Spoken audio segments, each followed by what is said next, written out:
ReZero, Season 3, Episode 2. I wonder if you forget what it feels like, or if it's more intense after a delay. Yes, Sirius, Romani Kanti.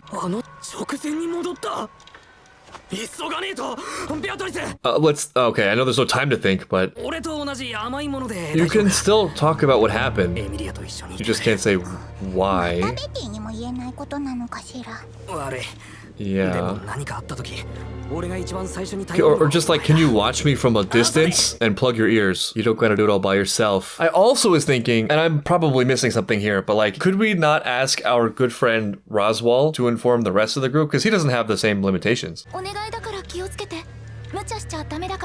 No promises. When have I ever done anything reckless, Emilia?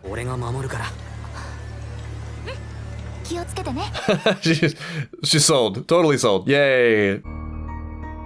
Oh yeah, we get a new intro too, which we'll see once.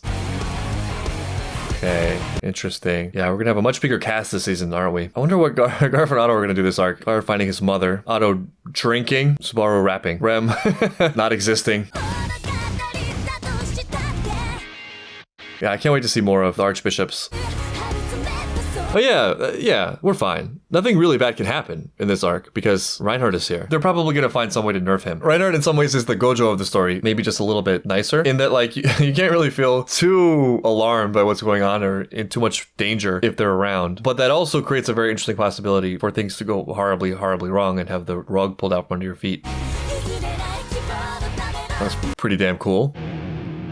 Alright, a lot of things gonna happen. There's a lot to come. Stop putting that on. Go home to your girlfriend. Oh, she's a captive? I'll save Tina. What is this possession? That's not helpful. You're not helping. Oh no. What is it that... I thought it was her voice, but... maybe it's her odor. This was a quick one.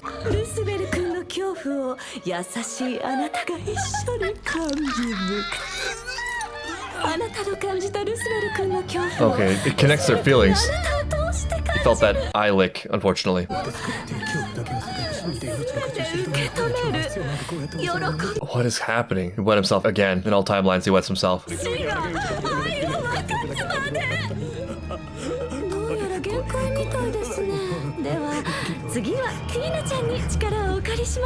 Leave Tina out of this. That was overwhelming. That was insane.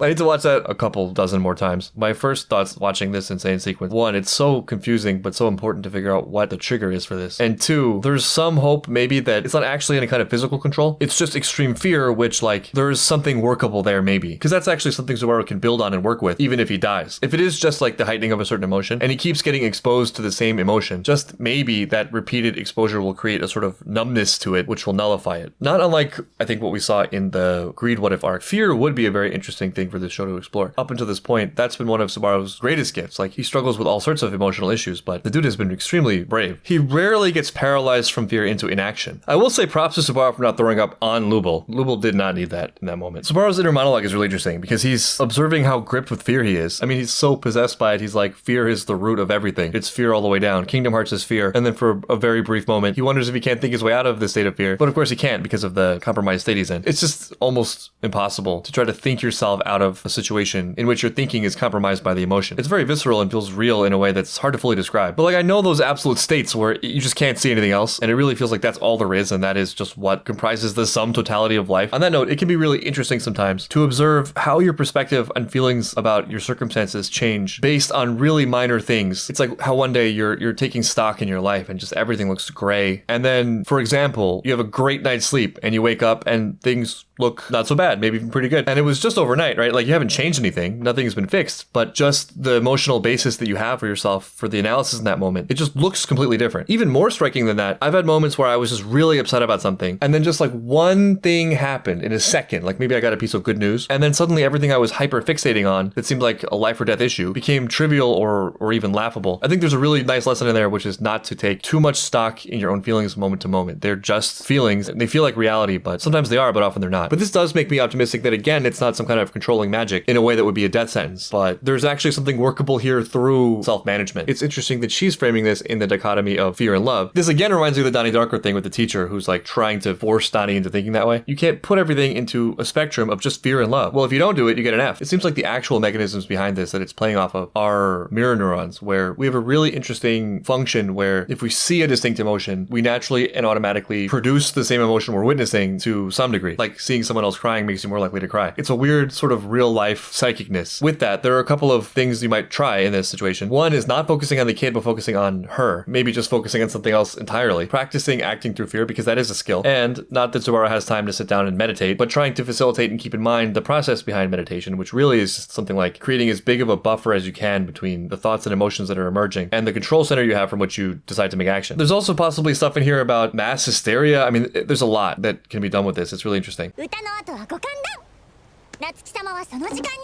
I'm not getting any more snacks. Snack time is over. That's what you get.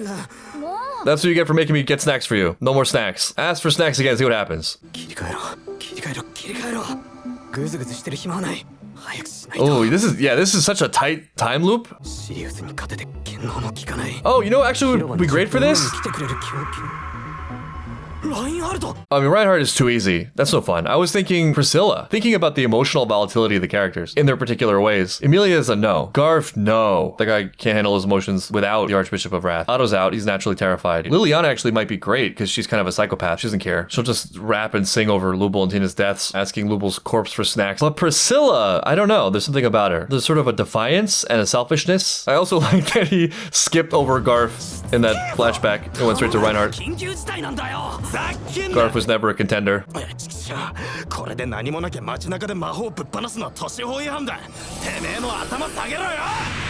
Just get Reinhardt and he'll solve all our problems. Don't look. Just don't look. Yeah, don't look. Tell them not to look. Oh, it's too late. It happens fast too. It's like immediate effect. We're gonna hack it. I feel like we can figure this out. It sucks we have no time in between attempts. Sucked in. This is very elementary school.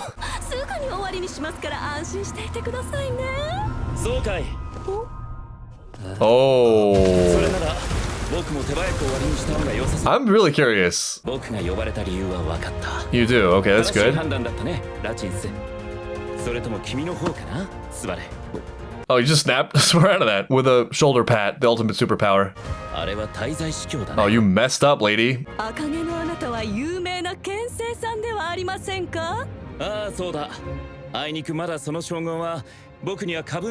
don't need to explain this, sir. Just kill her. Just kill her, yeah.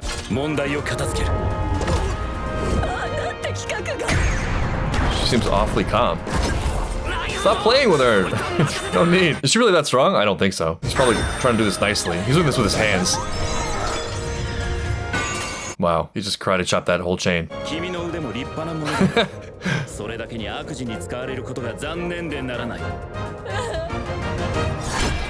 Okay, well, we found the solution to our emotional obstacles. It's just call Reinhardt. Everything I said is meaningless because you just call Reinhardt. How much you've grown as a person can be measured by how quickly you can summon Reinhardt.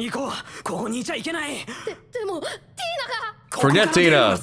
What has Tina done for you lately? Wow, they're in a mob mentality without her influence. Oh, they're still in it. Okay. Shoulder pat him all. Okay, it could get ugly if the civilians get in the way.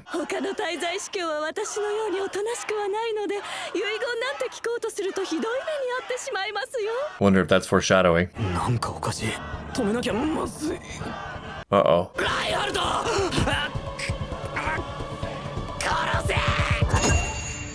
Oh, she wants to die.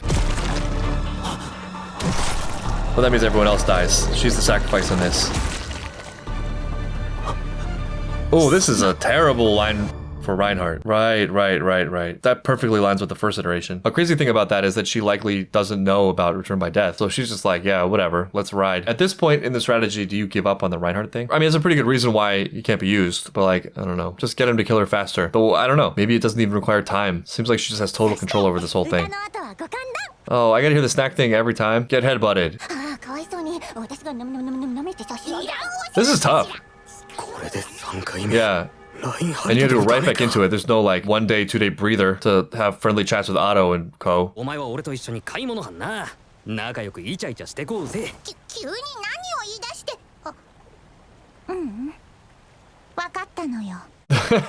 This reminds me of like when you're playing a game. This happens a lot in strategy RPGs where there will be a group of allies separate from your party who are fighting their own little thing, and you have the option to save them or not, and maybe that results in you recruiting some of them, but it always ends up being really hard because you're trying to win and save them, and you're like, maybe I'll just skip it. How much do I need them in my party anyway? They don't look that strong. These aren't my party members. When I said keep everyone alive, what I really meant was people that are important, which, you know, just happens to be everyone who I know and no one else.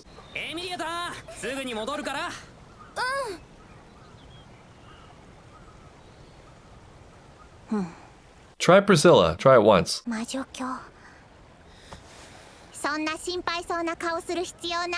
The fear thing is really interesting though, and it's cool to see that he's getting afraid as a preparatory response in anticipation of the thing happening. I do feel like it can go in one of two ways, where you gradually start to acclimate to it, the feelings start to get a little bit muted, or you're just broken and you're way more on edge, you're deeper in the hole, you can't even face it. I think it's a really interesting phenomenon and also broadly relevant in many ways. Like there are so many things for which you grow by taking a tiny dose of poison, you know, like a little bit of failure, just the right amount of exposure to something that's terrifying. In fact, I think this is used in psychological treatments to overcome phobias. But you're playing with fire, right? Because the fear is there. So now there's like a discrete unit of something. It's on your radar. You're primed. And if suddenly there's like a second one, you know, there's a second wave that's worse than the first one or just beyond some critical point where you can't handle it. In many cases, that's just fatal. That's just the end of the attempt. I was actually thinking about this today in the question of like how much of someone's life outcomes and skills in certain situations are based on like how they were introduced to certain things and where those experiences fell in that spectrum or whether or not they crossed that threshold. Like I bet a lot of people just had a really bad experience with something that kind of broke them of the willingness to participate in things that actually turned out to be really important. For example, social fear, and how many people who are really skilled at things just got exactly the right dosage in the right increments to the point where they look masterful at the thing and is exciting and rewarding to them. If there's anything to that, I think that would be a good thing to think about and recognize because it's a course of action. It's cool that we're over this. We've been through enough. We trust you. There's some kind of emotional manipulation happening in a group. Yeah. Right. Yeah, physical as well. Which also is a real thing. Like you see someone in pain, you kind of feel it. It's very intense magic along that real thing. Except for like the final sacrifice, that's just crazy.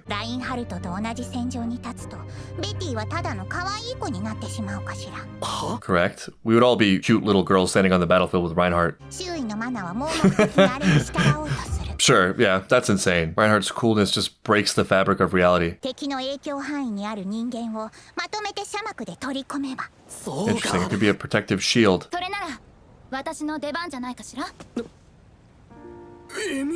Oh, this is tough. Oh no, because I want to trust her and I want to bring her in. And we have a bad history of kind of like infantilizing her and leaving her out of stuff. And she's proven herself really capable and strong. But still, in this situation, something about it makes me feel like she's not a great fit. But like, if she wants to be here, and if she knows what Beatrice knows, I'm down for her to try. I'm not going to make that decision for her. Priscilla said that, huh? There's a lot more to her than it appears. Okay, you knew that and you showed up? No. Yeah. Fine. I mean, I get it, but also, at this point, that's very wise.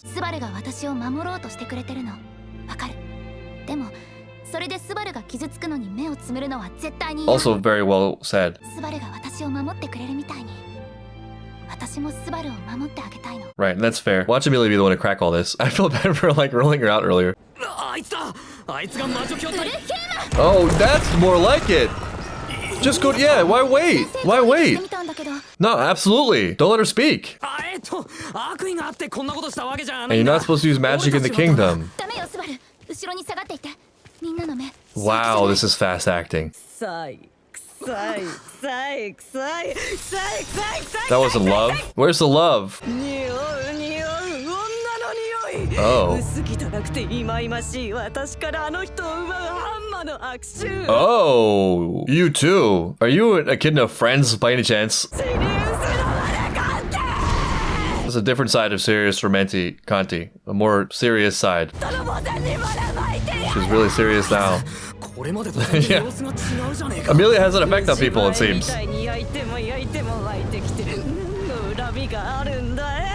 Oh no, no, no, no. Sirius, this is very fearful of you. You're way on the fear spectrum, far away from love. You need to reject fear and embrace love. Those are your two options. And if you don't do that, you get an F.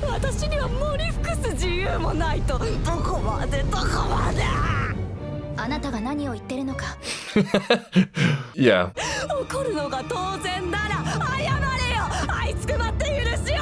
Nah, I'm not doing that. Definitely not apologizing now. Damn, this is not what I expected from Emilia. That was a mistake. We said enough of the insults. Everyone just sitting back and watching right now, in awe. When did she develop these powers? This is amazing. It's not just like the ice stuff, that's cool, but like the forms. The fighting ability. Is this genetic? She says after like starting off with a giant iceberg attack and then taking her on in a one-on-one fight. Wait, why are we flying?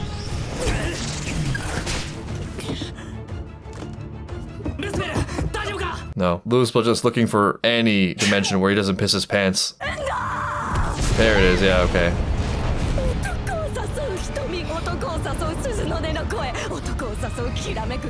Is silver hair really that seductive? I mean, I have a feeling the author likes silver hair, because there are a lot of silver-haired female characters.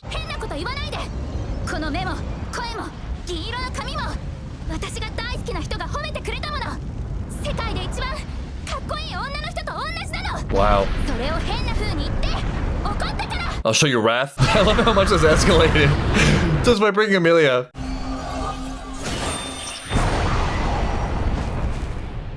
Okay, there's the other one. Lubel's girlfriend, Tina. That's tough, yeah, real obstacle.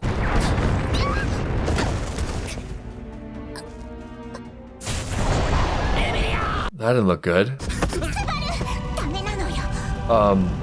Maybe do?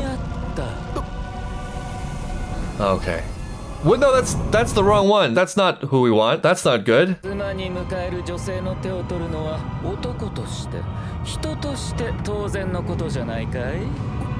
Bro, she's unconscious.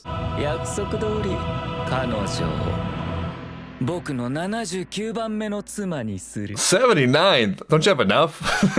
Is 78 not doing it for you? I mean, it depends on who they are. For a second, it sounded like a Pokemon theme. Finally got to see her wrath. I'm looking forward to more Regulus also. What's their connection? What do they all want? Maybe we'll get more of them. This is a really cool ending song. I mean, I feel like this could have been an intro. It could have been an opening.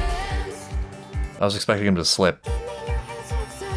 Huh. That was so cool. I went from being like, nah, you can't bring her. She's too emotional, too volatile. They're just wiping the floor with Sirius Romanti Conti. Maybe that is what it is. If I try really hard to force it to fit into something I said earlier, focusing on something else. Emilia knows what you came there to do, and her emotions are anchored not to the situation or the threat, but to Subaru, it seems, which is really cool. It's a different focus completely. I don't know exactly what this is with the jealousy-fueled wrath for Emilia. Again, like everyone, good lord, can Emilia have a break? Can someone, anyone, just not hate her for once? Though, at least maybe now we're being hated by the right people, if you know what I mean. It's one of those, your boos mean nothing to me because I see what you people cheer for. Your hate means nothing because I see what you love. But what I do understand is the anger, rage, disgust even from rival romantic partners, if that's in fact what it is. It's kind of a dark thing to talk about, but emotions are very tricky and subtle and words are always going to fall short. So the attempt to talk about this kind of thing sometimes just comes across feeling like it's wordplay or semantics. But I do think in a very real sense, there is a common thread between hate and love are not as far away as they might appear. there. A sub idea in there that